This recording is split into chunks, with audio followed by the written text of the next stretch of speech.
kwentong aaliw at aantig sa inyong mga puso, hatid namin dito sa Good News. Pag sinabing shopping, ang takbuhan ng lahat, saan pa ba? Ito sa Divisoria, kung saan hindi mabubutas ang inyong mga bulsa. Pero marami ang something fishy dahil hindi lang daw Maynila ang mayroong Divisoria.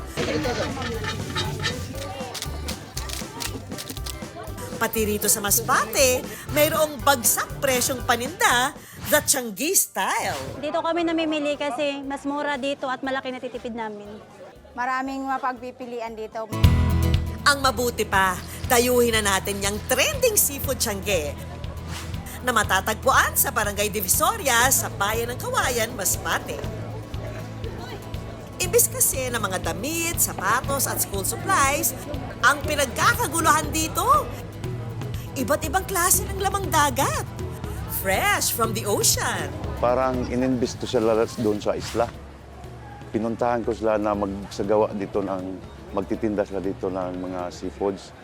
Eto na nga at hile-hilera ang kanilang mga paninda sa tabing dagat. Mga 180 nagtitinda ng seafoods. Kasi iba galing sa ibang bayan din. Pero kadalasan doon sa island namin. Halos lahat ng araw ng klase ng lamang dagat mula sa mga sariwang isda hanggang sa mga halamang dagat at mga seashell pwedeng mabili rito. Isa na nga sa mga napasugod dito ay ang content creator na si JR. Kwento niya, nadiskubre raw niya ang seafood Tiangge nang minsang pumunta sila ng kapatid niya rito. So ayun nga po, narinig po namin yung ingay sa bandang tabing dagat. So kaya pinuntahan namin yun at nagulat kami na napakamarami talagang seafoods na tinitinda po doon. And po pwede din po kayo makipagtawaran po dito. Dahil ang mga paninda rito, dito lang din sa kanilang lugar hinahango. Isa na nga raw sa mga pinapakyaw sa Tiangge, ang tikab o scallops na nagkakahalaga lang ng 40 pesos kada kilo. Kumpara sa Maynila na mahigit 200 pesos ang kilo. Hindi lang daw fresh seafood ang pwedeng mabili rito ha, dahil ang iba't ibang klase ng tuyo available din. Kung sa Maynila, nasa 200 to 600 ang kada kilo nito, sa kanila raw, mabibili ito sa halagang 50 hanggang 200 pesos per kilo lang. Isa sa mga tindera rito ang nakichika sa Good News Team. Kwento ni Nanay Reggie, ang pagtitinda raw dito, bilis ng paglangoy ng mga isda sa dagat. Nagsimula po kami nagtitinda alas 6 ng madaling araw hanggang alas 4 ng hapon. Kadalasan po, 2 oras lang po kasi mabilis yung tinitinda namin, malakas. At ang good news, ang kanilang mga panindang seafood, hinahango rin sa mga mangingisda sa kanilang isla. Isa si Jerome sa mga lokal at suking-suki na raw rito sa Tiangge. Ayon sa kanya, isa raw talaga sa ipinagmamalaki rito sa Masbate ang malaking uri ng Baylor shell na kung tawagin ay binga. Maihahalin tulad daw ito sa isang suso at mala-giant kabibe at itsura na mabibili sa halagang 120 pesos per kilo. Isa pa raw sa pinagkakaguluhan dito sa Tiangge, ang sikad-sikad o jumping shell sa Ingles na mabibili ng 40 pesos kada kilo. Sa ibang pamilihan ng araw, ang presyo ng binga ay nasa 130 hanggang 160 pesos per kilo. Habang ang sikad-sikad naman ay naglalaro sa 60 hanggang 80 pesos. Ito raw ang paboritong lutuin ni Jerome para sa kanyang pamilya. Yung binga, paborito po yan ng mga anak ko. Kasi minsan lang kami nakakain ng karne, kaya yung binga, parang karne na sa kanila yan eh. Magkano kilo? 40. Presko pa, presko. Buhay pa, buhay pa. Sige. Ano? Ilang kilo lahat? May media. So magkano lahat yan?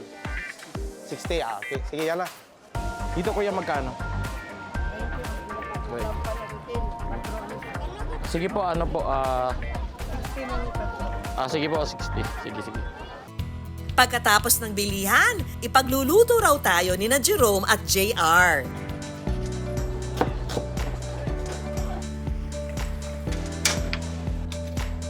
Pagkatapos ng ilang saglit, luto na ang kalderetang binga at sinabawang sikat-sikat. Kaya naman, it's chibugan time!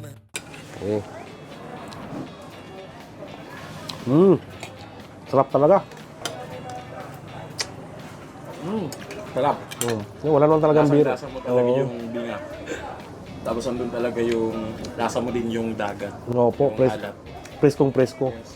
Ang Seafood Tiangge, bukas sa publiko kada Sabado ng hapon hanggang Linggo ng hapon. Sa panahon ngayon, dapat may fish of mind ka pagdating sa mga bilihin. Kaya kung wala pang uulamin para bukas, dito na sa Seafood Tiangge pumunta. Sabay-sabay tayong ma-GV. Magandang gabi, ako po si Vicky Morales. Parang kaibigan ko to ah. Masaya ako, nakita ko pa, best friend ko yun. Isang guro, may papaong manok sa mga estudyante sa bundok. It's a great fulfillment po talaga. Isang eksperimento na naman ang susubok sa ating mga kapuso. Uy, kuya, kinuha mo yung pitaka ko? Grabe naman kayo sa akin, Tin. Bibintang ka agad eh. Masama kasi natingin mo kanina sa akin eh.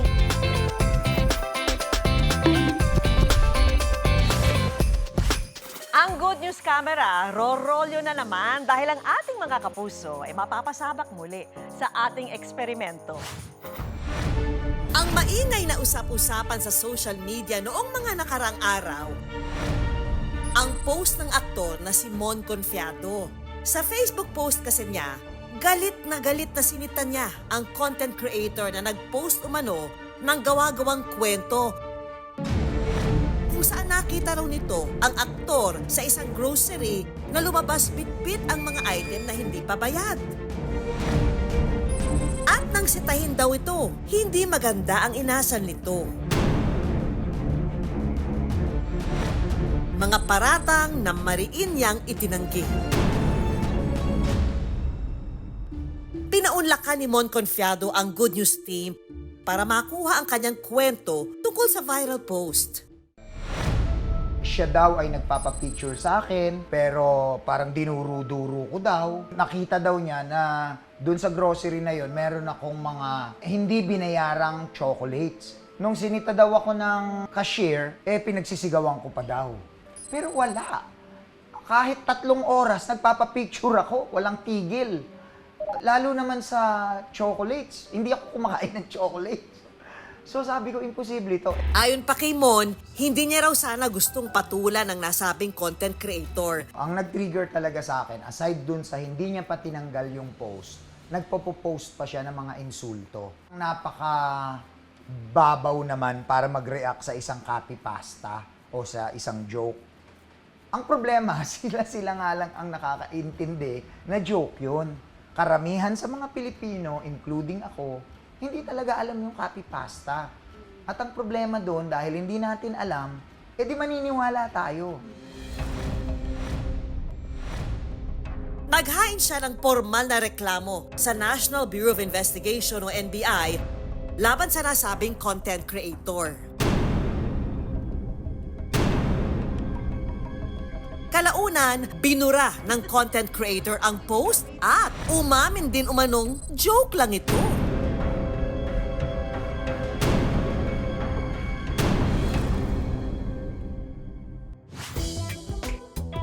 Ito ang hugot ng ating eksperimento ngayong Sabado. Ano kaya ang magiging reaksyon ng ating mga kapuso kung masaksihan nilang pinagbibintangan ang isang tao na nagnakaw? Para sa unang eksena, sa isang pila ng tricycle, ang kasabwat nating si Chay magpapanggap na nawala ng wallet. Ang pagbibintangan niya, ang lalaki sa harap niya na isa pa nating kasabwat na kunwari walang kamalay-malay sa nangyayari. I-roll na natin ang Good News Camera. Uy, kuya, kinuha mo yung pitaka ko? Ha? Kasi kanina ikaw lang yung tingin sa ano eh. Ba't ko kukunin pitaka mo? Wala sa akin. Ikaw kasi yung tingin sa akin kanina Ba't ko kukunin pitaka mo? Sa kalagitnaan ng kanilang umiinit na diskusyon, ang ilang mga target natawag na rin ng pansin. May pera ako, te. Hindi ko kukunin yan. Masama kasi na tingin mo kanina sa akin eh. May inaantay ako. Kanina pa nga ako nag-aantay dito. Parang mo pa yung cellphone ko.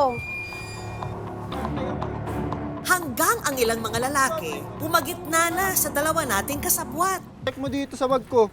Wala dito, te. Oh. Huwag mo na hawakan yan. Gamit ko yan eh. Wala dito. Tignan mo muna. Baka nasa bulsa mo. Nambibintang ka kagad eh. Ay. Wala dito. Oh, yan pala eh. Huwag ka mambibintang, te. Nakalimutan ko lang kasi. Ako mapapahamak sa'yo eh. Kasi kanina ang sama na tingin mo sa akin kasi. Grabe naman ka. Ang lalaking ito naman, di na nagpaawat at naglabas na rin ng saloobin niya. Madami na napahamak sa ganun, te. Huwag ganun. Hindi kasi kanina ang sama ng tingin niya, hinanap ko yung... Nambibintang ka kagad eh. Kasi pasensya na eh, kasi kanina sama ng tingin. Hindi, pasensya na kasi... Time to reveal na sa ating mga kapuso. Nagsi-social experiment po kami ngayon. Nag-concern lang po ako. Naging malasakit lang po. Parang inayos ko lang po agad silang mabuti. Ang isang lalaking pumagitna naman, nag-alala raw. Nasa gitna na ako kasi akala ko totoo eh. Siyempre, ako gusto ko rin umawat. Salamat sa inyong malasakit, mga kapuso. Sa aming pag-iikot-ikot pa sa lugar, napadpad kami sa isang fishbowl cart. Mga kasabwat, lights, camera, action! Wala, yung pitaka ko. Yung pitaka ko. Oh, yung pitaka ko. Ba't sa akin mo tinatanong, te? Wait lang po. Ay, teka, yung pitaka ko. Ayun, kaya sa kabilang bulsa mo. Wala eh. Ayun, Hindi ito yun. Hindi ito yun, isa. Yung isa kinuha mo yung... Ba't ko kukunin yung pitaka mo, te? Hindi pa nagtatagal ang aktingan ng ating mga kasabwat. Ang mga nagtitinda ng fishball, nakisali na sa eksena. Ikaw lang yung katabi ko eh. Ba't ko kukunin? Nagsasandok ako ng sauce. Hala, Huwag ka may mga mambintang, ano te. yun. Huwag ka mambintang. Masama yun. Hindi kasi siya lang naman kasi yung katabi ko. Oh, check mo muna. Ay, nandito pala sa loob. O, di ba? Nandyan? Sorry. Tapos pagbibintangan mo ako, kumakain lang ako dito. Bago pa magkainitan ulit, mga kapuso, acting lang po. Check nyo muna po sa bag nyo bago po kayo mambintang. May tigi 1,000 yun eh. Huwag mo ako pagbintangan, te. Grabe ka naman. Masama po din kasi syempre, paano naman kung hindi naman talaga ginawa, napapahiya din. Mga kapuso, maraming salamat po sa inyong maagap na pag-aksyon. Minsan ang mga tao hindi nila tinatanggap na meron silang kahinaan or mga pagkakamali, no? Kaya ito'y ibinabaling nila sa ibang tao, no? Pangalawa ay naiinggit or nagseselos, no? Malaki din yung epekto sa mga taong napagbintangan, no? Una ay syempre yung kirot sa puso, no? Emotional pain na bakit ako ang nasisi dito? Bumababa din yung kanilang self-worth at self-esteem, no? Self-confidence dahil nasira na yung kanilang pangalan, no? Nagbigay rin si Doktora Aryan ng mga tip kung papaano haharapin ang ganitong sitwasyon. Huwag tayong tumakbo or tumakas, no? Kundi harapin talaga natin sila, no? Tayo ay manatiling kalmado lamang, no? Ipaliwanag natin ang maayos yung ating sarili. Kaya payo ni Mon sa mga content creator, sa anumang ipopost, siguruhing tama at huwag mandadamay ng iba. Ako mismo natuto dito sa insidente na ito na napakasakit kasing mapagbintangan. Dapat hindi rin tayo basta-basta naniniwala sa mga post. Sinubukan ng Good News na hanapin ang nasabing content creator pero burado na ang kanyang account. Lagi nating tandaan, hindi simpleng biro ang isang content na makasisira sa reputasyon ng iba. Ika nga, always think before you click. Hile-hilerang lechong manok. Yan po ang handog ng isang guro sa kanyang mga estudyanteng halos walang maibaon sa bundok. Ano ang ulam ng mga estudyante sa bundok? Oh, itlog! Wow! Inuunan! Ang viral video, kuha sa isang paaralan sa bundok dito sa Bonifacio, Misamis Occidental. Kung saan ang mga mag-aaral, kanya-kanyang bukas ng baunan para sa masarap nilang tanghalian mula sa kanilang guro. Nagsimula po ako magturo dito sa bundok way back 2018. After the pandemic, isa sa mga effect ng limited face-to-face, wala nang gana yung mga estudyante na pumasok dito sa eskwelahan. Kaya naman si Teacher Jeric, nag-isip ng paraan para ganahan ang mga estudyanteng pumasok muli sa eskwela. Naisip niyang paandaran ng baon ang mga bata. Nagbibigay ako ng libreng pagkain. Napansin daw kasi niya na tuyo, itlog, asin o kung minsan ay kanin lang ang kadalasang baon nila. Yung mga first 2 months, nagiging effective siya hanggang sa tinutuloy-tuloy ko siya hanggang ngayon. So, I've been doing this for already 3 years. Araw-araw na nga kung magpakain si Teacher Jeric. Ano naman kaya ang pabaon niya ngayong araw? Ang pagmamagandang loob ni Teacher Jeric sa mga bata, may hugot daw. Nung estudyante raw kasi siya, 5 piso lang daw ang baon niya hanggang sa magkolehiyo siya. Lumaki raw si Jeric nang walang ama. Kaya ang tanging nagtaguyod daw sa kanila ay ang kanilang ina. Kinder pa lamang ako or grade 1, iniwanan na kami ng papa ko. Isa sa mga motibasyon ko ay yung mga encouragement na mga salita galing sa aking mama na kahit na anong mangyari, walang makapagpipigil sa aking ambisyon na makuha. Sa murang edad, tumutulong na rin daw si Jeric sa ina sa paghahanap buhay. Mula sa pagtitinda ng balut, pagiging server, hanggang sa pagfo-photocopy ng mga libro. Lahat daw yakang-yaka niya basta para sa pamilya. Kaya sa kanilang pagsusumikap, hindi lang siya nakapagtapos ng kursong General Education, naging cum laude pa siya. Isang kaibigan din daw ang tumulong sa kanya noong nag-uumpisa pa lang siya. Libre raw siya nitong pinakain at pinatira sa kanilang bahay. Kaya naman pangako niya kapag kumita na, ibabalik niya ang biyaya sa iba. I believe na with my advocacy, these children will be able to finish elementary, high school, and college. It's a great fulfillment po talaga. Bilang isang teacher, bukod sa kinikita niya sa pagtuturo, nakakakuha rin daw ng pondo si Jeric sa pamamagitan ng pag-vlog. Magkano nga ba ang baon ng mga estudyante sa mundo? Pila may balon ni Jessica? May balon. Librihan ika, ha? Pero ang problema, nito raw January 23, ang Facebook page niya naharang. Nung nagsimula ako mag-post video, hindi pa talaga ako nag-earn. Until after 4 months, I was able to be qualified na mag-monetize yung Facebook ko. And then right after 4 months, agad yung Facebook ko dahil yung mga ginamit ko ng mga music is not mine. Pero natigil man ang pinagkukunan ng budget. Ang pagpapakain sa mga bata, hindi raw dapat matigil. Kaya si Teacher Jeric may naisip na paraan. Kaya naisipan ko mag-loan for the second time. Actually, yung first na feeding activity ko, it was also a loan din po sa bangko. At ngayong araw na nga, handa na namang magpakain si Teacher Jeric.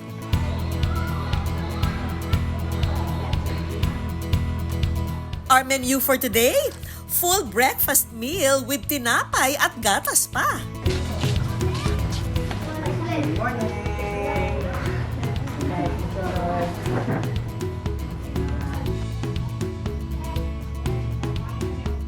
Ang mga estudyante ni Teacher Jeric gaya ni Eliza, lubos ang pasasalamat sa kanya. Murara po siya amo ang papa nga manggihatagon kaayo. Ug napoy usahay, tagaan po niya og kwarta para pang palit o namo og snack.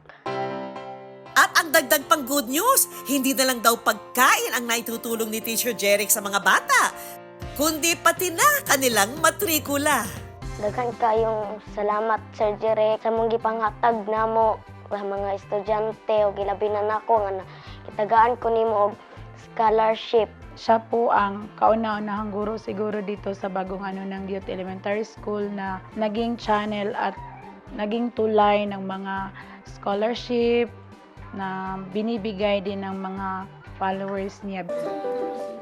Kaya ngayong araw, nais naman daw ng mga mag-aaral na mapangiti ang kanilang guro sa pamamagitan ng mga sulat ng pasasalamat. May sulat galing sa iyong mga estudyante. Wow! Salamat sa mga grasya nga imong gihatag kanamo, labi na sa mga gamit sa eskwelahan. Salamat kaayo labi na sa mga sinina nga imong gihatag sa amo. Daghan kaayong salamat. Yung investment ko is yung pagbibigay halimbawa sa kanila kung gaano ka-importante yung pagtulong sa kapwa. Salamat. Sabi nga nila, hindi naman daw kailangang maging mayaman para makatulong sa iba. Dahil gaano man kaliit, basta galing sa puso, isa ng malaking biyaya para sa iba. Mga kapuso, meron ba kayong kaibigan na matagal nyo nang hindi nakikita? Baka ito na ang time para sila'y muling kamustahin. Katulad ng viral photo na ito kung saan makikitang magkausap ang isang sorbetero at ang customer nitong sakay ng kotse. Seeing my dad sit with his old co-worker whom he hadn't talked to in 10 years with no communication. Pero ang dalawa pala, matalik na magkaibigan noong kanilang kabataan na muling pinagtagpo makalipas ang 2 dekada. The moment he saw my dad, he was so shocked and the first thing he said was, "You've really made it big." Basta. Long time. At ang muli na nga nilang pagkikita, isang sorpresa ang naghihintay. Salamat kaibigan. Ihag ko to kasi sobrang love ko. Isang kwento ng hindi inaasahang reunion ng 2 magkaibigan ang aantig sa ating mga puso. Nitong Agosto lang, ina-upload ni Monarch ang litrato ng kanyang tatay na si Nikki. Katabi ang ice cream vendor na si Michael. Ihatid po sana dapat po ako sa school po. Nung nag-park po si Papa po sa gilid, may napansin po si Papa ice cream vendor po. Nakaganto po siya, tapos tinitingnan niya po. Sabi niya po, parang kaibigan ko to ah. May ice cream, dalawa. Tol, kumusta? Ano pala yan? Ang 2 lalaki pala sa viral photo na ito dating magkatrabaho at magkaibigan na mahigit 20 years nang hindi nagkita. Kaya naman ang mga netizen natuwa kahit magkaiba ng araw ng estado sa buhay. Ang tunay na magkaibigan hindi nalimutan ang isa't isa. Masarap talaga na kahit anong estado ng buhay ang marating natin, yung tunay na kaibigan, ipagmamalaki pa rin tayo. Sweet friendship. 1998 daw nang unang magkakilala sina Nikki at Michael sa bigasan sa Pasig kung saan nagtatrabaho sila bilang kargador. Umabot kami ng 3 to 4 years doon sa isa pong tindahan po. Doon kami nagsimulang nagkita. 2 to 3 a.m. Gising na kami, nasa palengke na kami. Before mag 4 a.m. nandun na kami hanggang alas 8 din ng gabi. Wala pong naisip na apply trabaho kasi wala pong natapos. Tinatiyagaan ko na lang yung kargador para mabuhay. Mahirap man daw ang trabaho sa bigasan noon, kinakaya dahil naging kasangga ang isa't isa. Kami ni Michael, magkasama nagkain, sabay-sabay talaga kami yan. Konting inom lang, tapos kwento-kwento, yun na. Ay mabait po, walang masasabi kasi sama-sama kami sa pagtulog, sa kung araw-araw kami nagsasama, wala kaming away. Pero matapos ang 4 na taon, ang kanilang pagkakaibigan naudlot. Nang si Nikki pinaalis ng kanilang amo. Dahil naging kasintahan nito ang isa nilang katrabaho na si Lisa. Siyempre po malungkot kami, malungkot ako eh. Ang kaibigan ko wala na. Simula noon, ang 2 nagkaroon na ng sari-sariling buhay. Si Nikki nagtrabaho sa tindahan ng halaman. Nagsumikap at natuto sa mundo ng landscaping. Hanggang sa unti-unting nakabangon sa buhay at nakapagpundar ng sarili niyang negosyo. Habang ang nobya niya nakasama noon sa bigasan, misis na rin niya ngayon. malaki ang nagiging agwat, mami. Kasi ngayon, kung anong gusto ko mabili, mabili ko na talaga. Noon talaga kung anong gusto kong bilhin, hindi ko mabili. Hanggang tingin lang po kami noon. Masaya. So yung mga anak ko pagka napapaaral ko naman ng tama. Umayon man daw ang gulong ng kapalaran para kay Nikki. Ang kaibigan niyang si Michael, patuloy na lumalaban at gumugulong para sa kanyang mga anak. Nakikitinda lang kami ng ice cream. Yung puhunan nila, babayaran namin yun. Pagsimula ako alas 9, uwi ko alas 6 ng hapon. Nahihirapin din po naman, pero kakayanin kasi paalang-alang sa pamilya ko na mabubuhay sila. Mula nang iwan ng kanyang kinakasama noon, naging single father na siya sa dalawa niyang mga anak. At nakikitira sa pabrika na pinagtatrabahuan niya ngayon. Minsan 500, minsan pag umulan wala. Yun po ang buhay ng ice cream. Pag umulan, walang kita. Marangal naman ang trabaho namin. Mahalaga, kumakain yung pamilya ko na araw-araw 3 beses.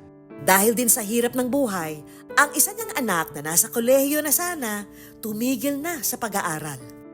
Gusto ko pa college yung anak ko. Kaya malungkot po ako nga hindi ko kaya bigay sa kanila. Hindi kaya na ng tuition ng college. Pero ganun pa man, si Michael hindi tumitigil mangarap. Sabi ko sa kanila, mangarap lang tayo basta andyan yung Panginoon titingin sa atin. Kahit mahirap tayo, kung mangarap ka, makakarating ka dun sa pangarap mo. Kaya nang makita raw ni Michael si Nikki, laking gulat niya sa narating ng kanyang kaibigan. Nakita ko yung mukha niya. Ikaw pala yan, Nikki. Ano, kumusta ka na ba? Yung mayaman ka na ata kasi may sasakyan ka na. Tawad naman sa akin, konti lang naman, hindi naman mayaman. Masaya ako, nakita ko pa best friend ko. Siyempre mo masaya ako kasi nauna din sila. Sa loob ko, sana ganyan din ako. Balang araw. Mangarap lang ako, baka magkakaroon ako ng ganun. Naging mabilis man daw ang kanilang kwentuhan, masaya si Michael na nakita niya muli ang kanyang kaibigan. Kaya naman ngayong araw sa Good News, si Nikki sorpresang bibisita ulit kay Michael. Kasama pa ang kanyang pamilya. Opo. Kumusta? Long time. Ano? Buhay, silbitero pa rin. Ito anak ko. Konti habang... O ito, misis ko. Ito pala yung anak ko. Si Pib. Nikki, kaibigan niya. Ito yung bunso ko. Hi. Chris. Oo. Ako, nagulat nga ako sa'yo. Sabi ko, nagkita tayo one time. Sabi ko, pasyalan kita minsan di ba? Kaya ngayon, ito na gano'n natin. Tignan mo kung masarap Pag hindi masarap, sulit mo sa akin. Si Michael, may palibreng ice cream pa para sa buong pamilya habang nagkikwentuhan. Ito, si Lisa, di ba kasama natin dati? Akala ko nga, hindi kayo nagtuluyan. Yung pala, tilanan mo pala yan. Pala galit na galit sa'yo si boss.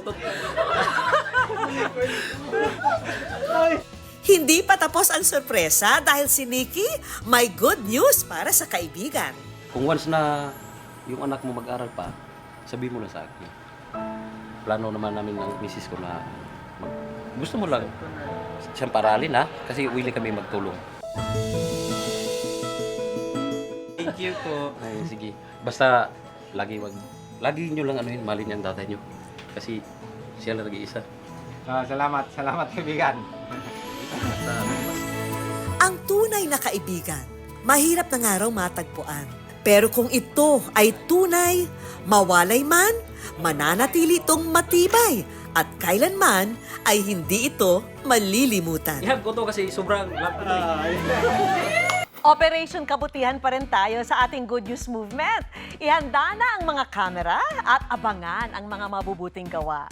Kapag may nangailangan, tulungan. Kapag may nasaksihang kabutihan, kuhanan. Ano mang pagtulong sa kapwa, i-video mo at i-send po sa aming Facebook page o itag ang aming Facebook account. At baka ang video na nyo ang aming ipalabas sa susunod na Sabado. Dahil basta pagtulong sa kapwa, #pang-Good-News yan. Isang nakaka-good vibes na Sabado na naman ang ating pinagsaluhan.